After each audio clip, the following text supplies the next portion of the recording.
read with me, friends, the book of Esther. It is uncertain who wrote this book, but Mordecai, many say, could have been the writer. The book of Esther is, in one sense, the most remarkable book in the Bible. And that is because the name of God is not mentioned in this book at all. There is not even a divine title or a pronoun that refers to God. Yet, the heathen king is mentioned 192 times. Prayer is not mentioned. It wouldn't be because God himself is omitted. The book of Esther is never quoted in the New Testament.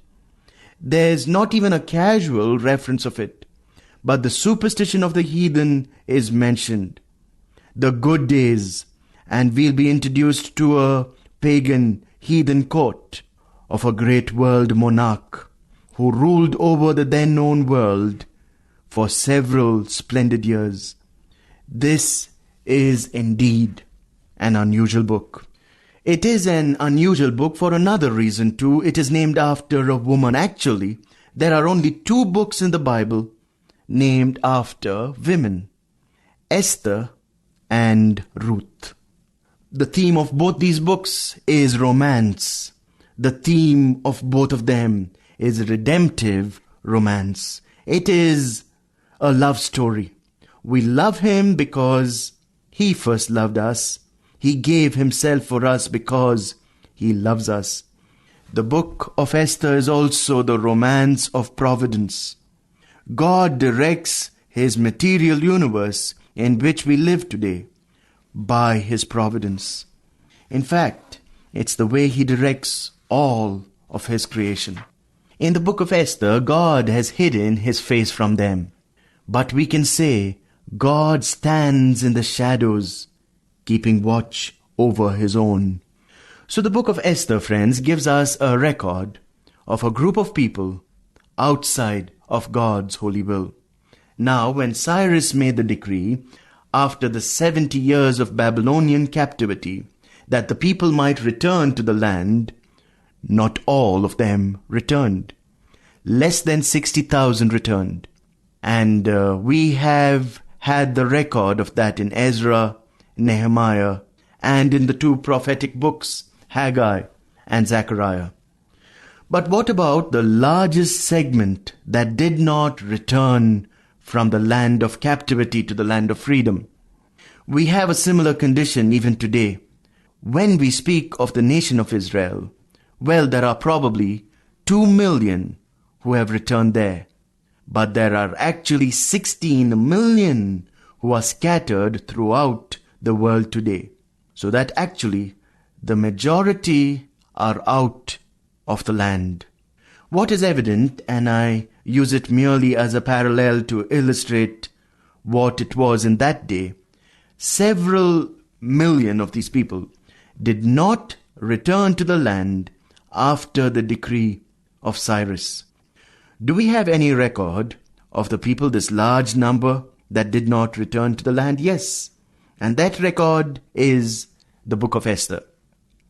It is recorded here. In other words, we just have 1 page out of their history, 1 small item of their experience, 1 scrap and shred of evidence in this voluminous record.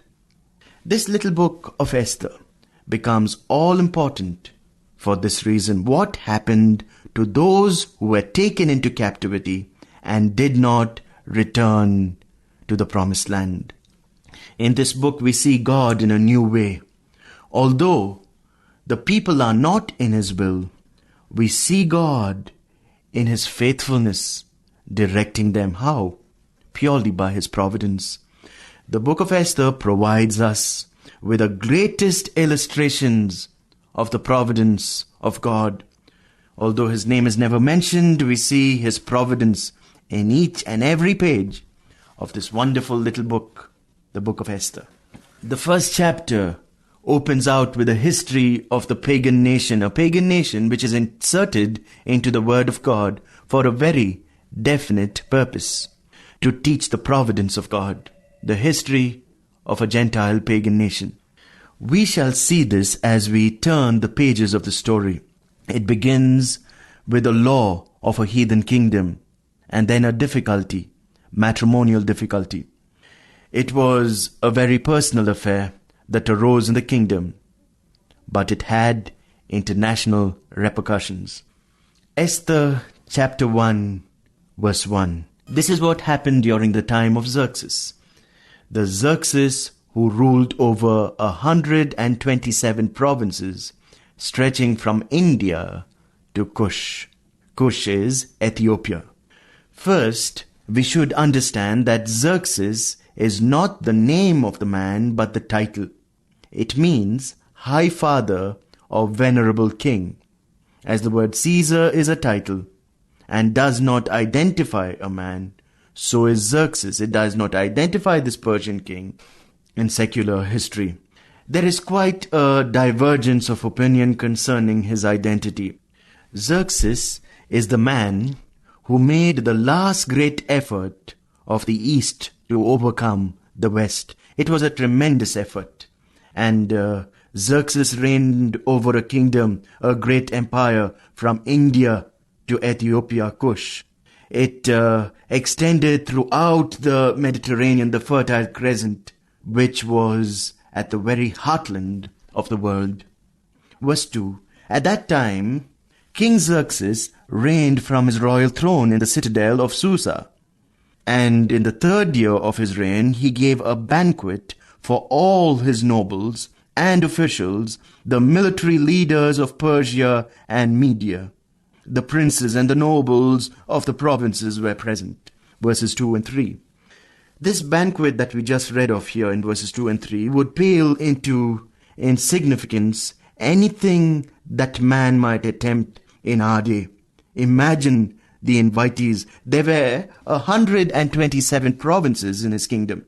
And out of each of these, he brought a delegation. How many I don't know, but a huge delegation, I believe. So that he had present probably 1,000 or 2,000 people at a time for his banquet. It was a great event in the history of the world.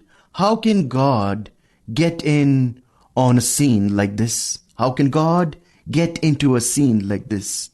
Well, he will by his providence. God stands, I said, in the shadows, keeping watch over his own. Verse 4.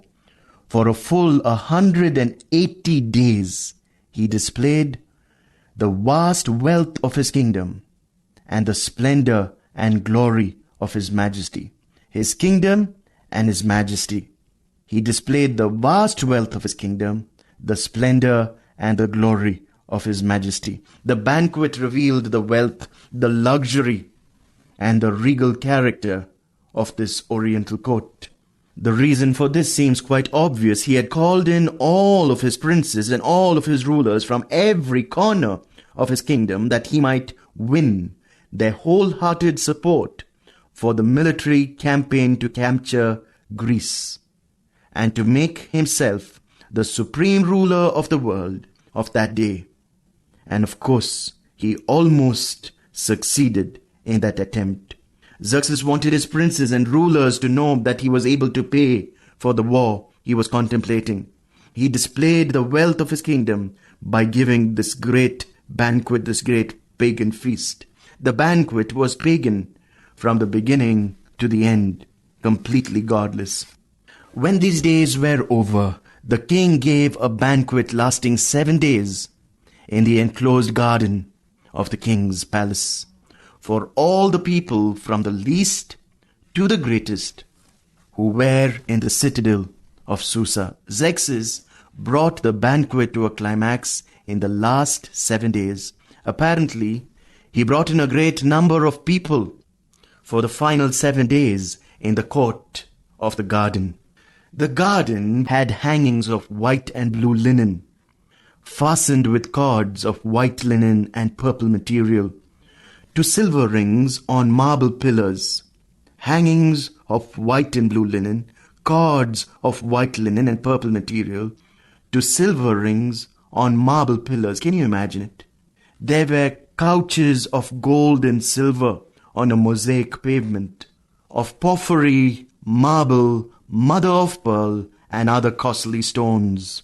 All these stones, including the beautiful hangings, tell us of his amazing wealth, of his kingdom. It was a gaudy display. The ruins of those palaces still testify to the richness of Persia. Notice, friends, there were couches of gold and silver. Imagine sitting on gold and silver. A mosaic pavement, marble, mother of pearl, and other costly stones. Totally a vulgar, wanton display of wealth. Now verse 7. Wine was served in goblets of gold, sitting on gold, drinking from gold, each goblet different from the other. And the royal wine was abundant, in keeping with the king's liberality. This banquet ended in drinks. Wine was served in goblets of gold. Everyone was asked to drink from the king's wine. Now verse 8.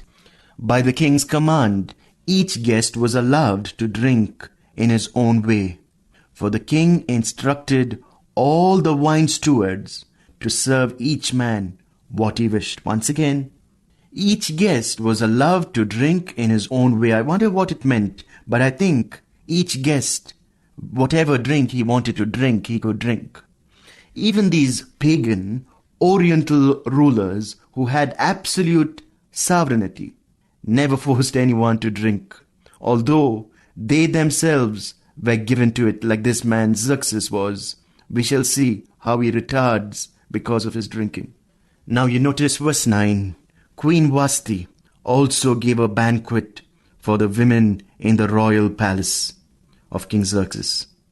So the king is entertaining his guests, and the queen is giving a banquet for the women in the royal palace, the palace of King Xerxes. The men brought their wives, but they did not go to the same banquet in that day. It was a breach of social custom for men and women to attend the same feast. So the queen also gave a banquet for the women in the royal palace of King Xerxes. But remember, friends, the whole reason for this banquet was that Xerxes display the vast wealth of his kingdom. He wanted to strut, he wanted to show off his vast wealth and the splendor and the glory of his majesty. He wanted to strut, a very dangerous thing to do.